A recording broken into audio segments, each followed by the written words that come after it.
guys, welcome back to our channel Home Spice Diaries.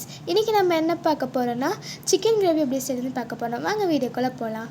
ஒரு குக்கர்ல oil add பண்ணிட்டு கறிவேப்பிலை ஆட் பண்ணிக்கோங்க.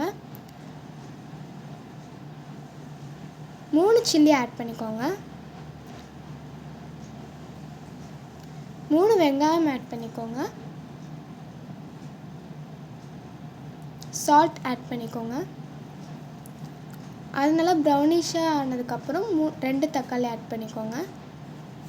Ginger garlic paste 1 spoon add பண்ணிக்கோங்க. சிக்கன் 700 கிராம்ஸ் சேர்த்துக்கோங்க. மிளகாய் தூள் 1 ஸ்பூன் ஆட் பண்ணிக்கோங்க. மஞ்சள் தூள் 1/4 ஸ்பூன் ஆட் பண்ணிக்கோங்க. கரம் மசாலா 1/2 ஸ்பூன் ஆட் பண்ணிக்கோங்க.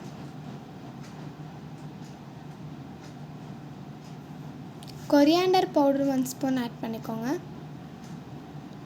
பெப்பர் 1 ஸ்பூன் ஆட் பண்ணிக்கோங்க. சீரகத்தூள் 1 ஸ்பூன் ஆட் பண்ணிக்கோங்க.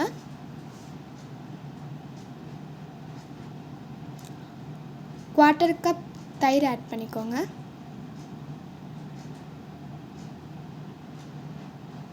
தேவையான அளவு தண்ணி ஆட் பண்ணிக்கோங்க. குக்கரில் சிக்கன் வேகிற வரைக்கும் விசில் போட்டுக்கோங்க. குக்கரை ஓப்பன் பண்ணி அந்த எக்ஸஸ் வாட்டர்லாம் ட்ரை பண்ணிவிட்டு கொரியாண்டர் ஆட் பண்ணிக்கோங்க. அவ்வளோதான் நம்மளோட டேஸ்டியான சிக்கன் கிரேவி ரெடி.